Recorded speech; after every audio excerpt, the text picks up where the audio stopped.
Hello everyone, this is Doug Jackson, aka Vintage Game Crazy, and I wanted to show something of a rarity that I have that not too many people know even exists. At this point, I seem to own possibly the only known unit in existence right now. This is the Joyride, made by Exerscience and sold through Nordictrack and distributed through Nordictrack. This was sold around 1994 to 1995, and it was available for both the Sega Genesis and the Super Nintendo at the time. And if you do a YouTube search, there's also a video that's just the 2-minute infomercial that was advertised and played on TV back then, probably late night, advertising this as a great way for kids to get their exercise while they played video games. So, as you can see, this is very rare. Well, you're going to see my cat run by. But I seem to, like I said, I seem to own the only known unit in existence at the point, and I can understand why this is so rare. I saw one other person during a conversation on Nintendo Age that said that they used to own the Super Nintendo one, and sadly they threw it out at the street corner, and it was long gone about 20 years ago. Like I said, this is the Sega Genesis version, and essentially this is exercise equipment. It's a controller that can be used for any game, but it's actually pretty hard to use for most games, and it really only works properly for racing games. And I've used it on like Afterburner 2, and it feels okay, although you really don't have good reaction time with almost anything you play. So it's a unique specimen. It's one of those things that it's more of a conversation piece than it is functional, and it is absolutely brutal on the knees. I'm, in my late 30s, and I can hardly use it for more than a minute or two at a time before my knees are in agony and screaming at me to stop. So what we have here is a unit that is about 36 inches wide at the base, at the 2 feet, and probably close to almost 4 feet long, from back to front. And it's probably about, I would say, somewhere around 33 to 36 inches tall. It's kind of hard to tell from the description or from the picture here, but I'm going to actually go and do a little bit of a wide pan. You can see I have a couple of TVs here, and I also have an arcade machine. We're getting a lot of glare from the light, but it kind of just gives you a perspective of how big this thing is. It's actually very large. It might be the heaviest video game controller ever made. It weighs approximately 60 pounds. I have put it on a scale before. So what you have here is it's very heavy duty. It's all steel base, and I'll do a little bit of a pan here so you can kind of get a little better look at the thing.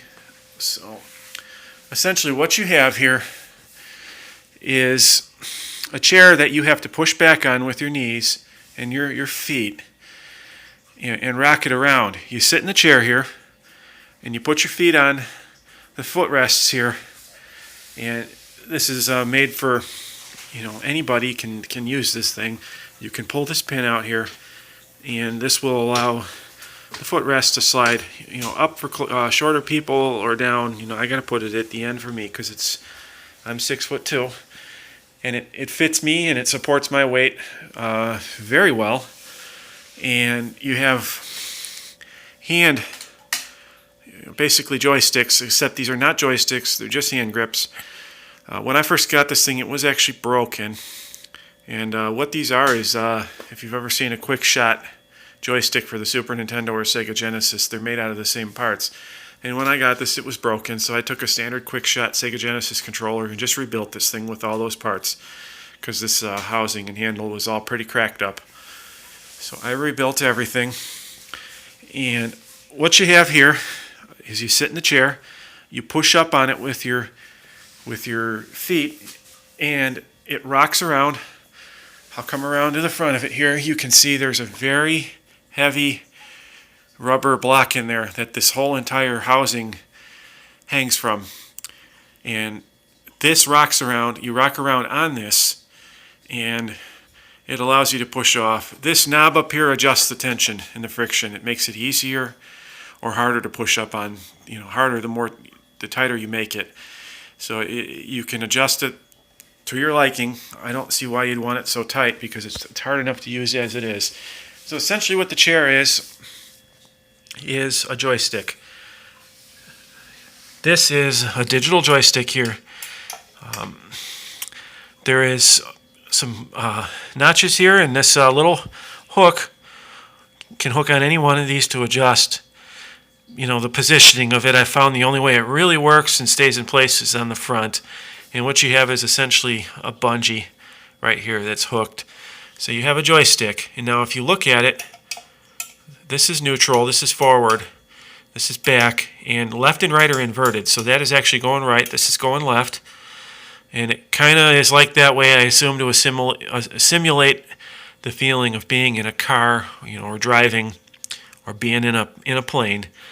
And it works somewhat. It takes a little while to get used to. It definitely is. It's a little bit disorienting at first. So what you do, while the thing's in neutral, it's in forward. You can see this is actually pulling the joystick forward. So as you push off with your feet and rock this thing around, you're controlling the joystick. And see, if I pull back on this, which is actually not easy to do, it pulls it. And you have to sit here on this thing and rock it.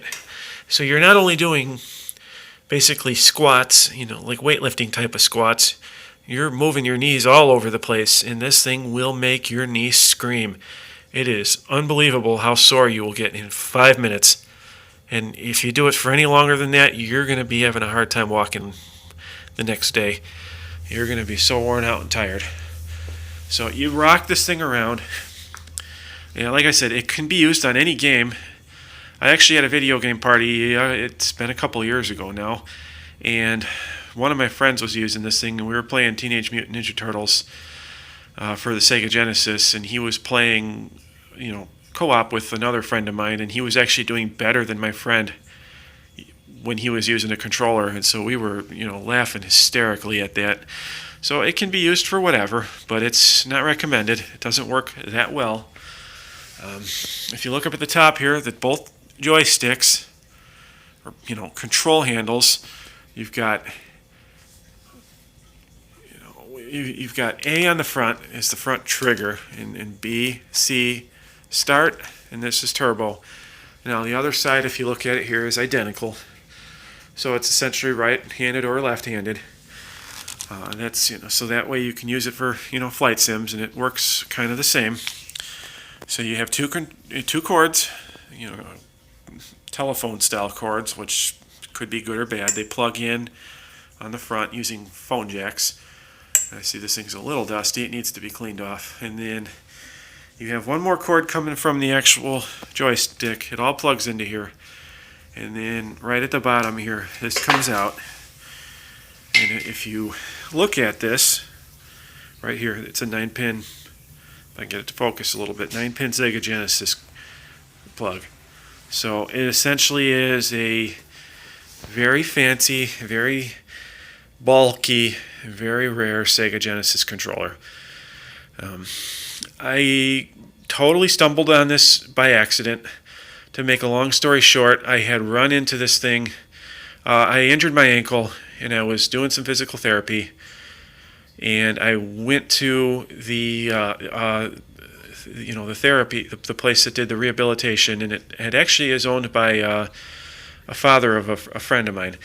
And I was in there doing the therapy, and I happened to see this thing sitting in there, just on the other side of the room, in the office. And I was kind of looked at it like, what is this thing? It kind of got my interest. I had never seen it before, and I'm like, this is some really weird video game controller, but I could never figure out what it was. And I was there a few times and left, and nothing ever came of it.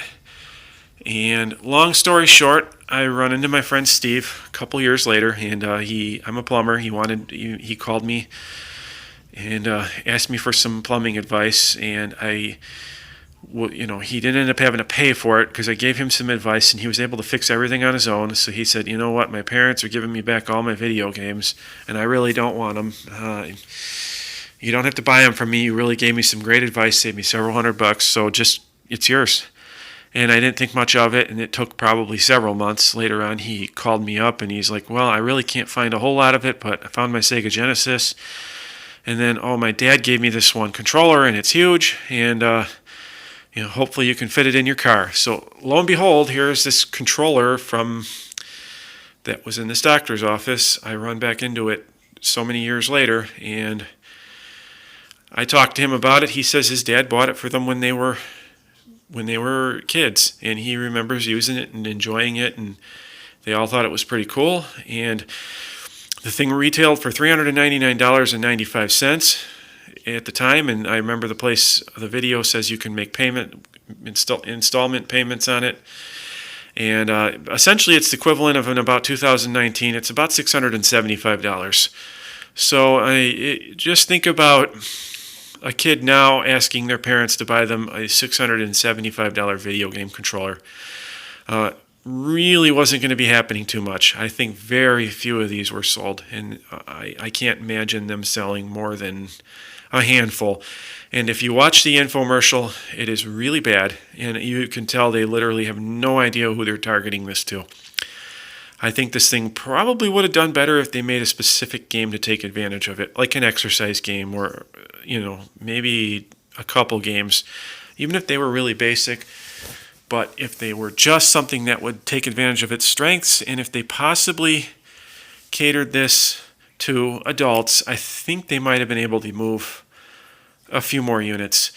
So needless to say, I got this thing home, and I was doing a lot of research on it, could find nothing on it other than the infomercial. And, later on somebody finally said they had the Super Nintendo version. And as it is, it's just a very neat collector's item and a very neat conversation piece. And my wife wants me to sell it because it's pretty big and bulky. I don't know how I would sell it if I ever wanted to, because it's so big and nobody really knows it exists. And a couple of my other friends says I just need to keep it just because it's so unique and nobody's ever seen one before, and it's just such a weird item. And anytime I do video game parties, everybody, it really gets people talking, and they're very curious about it. So in a nutshell, this is a taste of the Exerscience Joyride by Nordictrack for the Sega Genesis. I want to make a second part of this video. I've talked to my wife, and she's agreed to help me with it. I'm going to have her sit on it. She's a lot lighter weight than me. If you look at it here, it's starting to bow just a little bit from probably from the stress of all us big guys. There's been a couple of us guys. One of my friends is 300 pounds. He was on it, and it handled just fine, but I think over the years it's getting a little bit of a bend to it. It's not horrible, but something I probably need to fix. And the other thing that's starting to happen is the bungee here is starting to get a little bit stretched out and dry rotted, so I'm going to have to find a replacement for that, which shouldn't be too hard to find. But my wife has agreed to sit on it, and what I'm going to have her do is I'm going to hook it up to a Sega Genesis and just play some games for maybe 5 minutes. I don't want to make her overdo it, and because us adults, it's not easy. So everybody just stay tuned to the channel. Subscribe for now. I'm going to try to put up a few more videos of just other unique collectibles and video gaming items that not too many people have seen. So everybody take care. Until next time, this is Doug, aka Vintage Game Crazy, signing off.